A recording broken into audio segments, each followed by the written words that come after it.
এই যে আমরা মায়াপুরে পৌঁছলাম।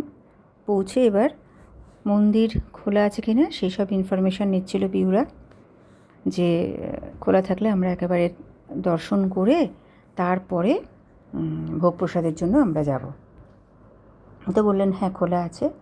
তাই আমরা মন্দির দর্শনে সবাই যাচ্ছি আর কি।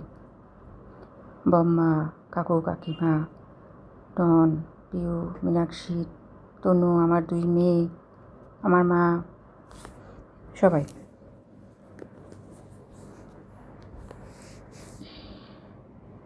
এই যে এদিক দিয়ে যাচ্ছি আমরা মন্দির দর্শনে। মন্দিরের মানে আরতি হয় 4 ভাবে।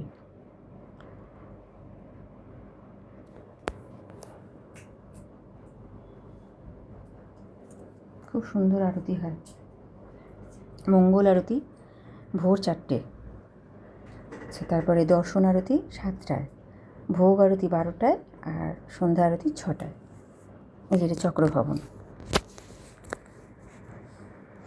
খুব ভালো লাগছিল, খুব ভীষণ, এত সুন্দর জায়গা। শুধু যদি একটু রোদটা কম থাকতো, রোদ ছিল প্রচণ্ড, কিন্তু কোনো অসুবিধা হয়নি কারোর। এত ভালো মানে ভগবানের এত সুন্দর মাহাত্ম্য যাকে বলা যায় আর কি, ভীষণ ভালো লেগেছে।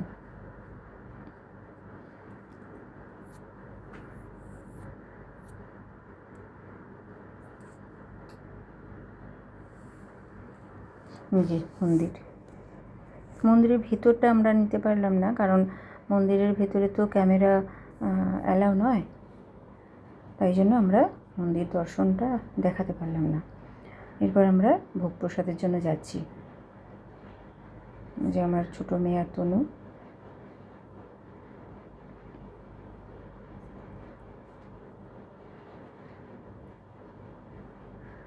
কত বড় জায়গা, বিশাল জায়গা।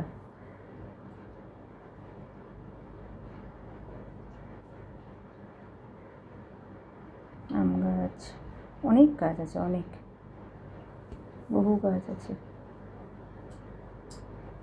খুব সুন্দর, বিশাল এরিয়া।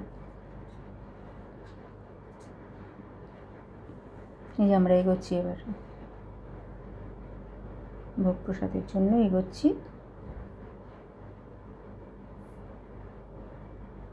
খাওয়া দাওয়া করে তারপরে মানে হোটেলে যাব একেবারে।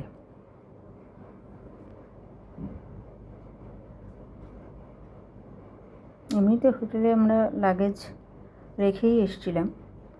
একেবারে খেয়ে তারপরে দর্শন করে খেয়ে তারপরে আমরা দুপুরবেলা রেস্ট নেব আর কি, এরকমই কথা হয়ে আছে।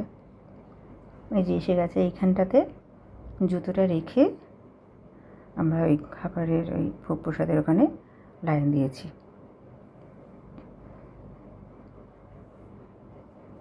যা মন্দিরটা, এই যে লাইন দিয়েছি আমরা। কত মানুষের ভিড়, শুধুমাত্র ভগবানের এই মাহাত্ম্য, ভগবানের মাহাত্ম্য এটা।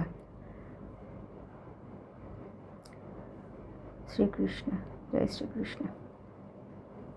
ভগবানের এই প্রসাদ, অমৃত প্রসাদ, অমৃতের স্বাদ পেলাম এই প্রসাদ খেয়ে। অনেক মানুষ একসাথে বসে খাবার ব্যবস্থা আছে, অনেক মানুষের। হ্যাঁ, পায়ের সমস্যা থাকলে মানে অনেক সময় হয় না, টেবিল চেয়ার, আবার নিচেও বসার জায়গা। আর খাবারের স্বাদ সে তো আর কিছু বলার নেই, ভোগের যে স্বাদ আলাদা। ডাল, ভাত, আলুর চপ, বড়ার মতন আর কি, পটলের তরকারি, পনিরের তরকারি, রুটি, পায়েস,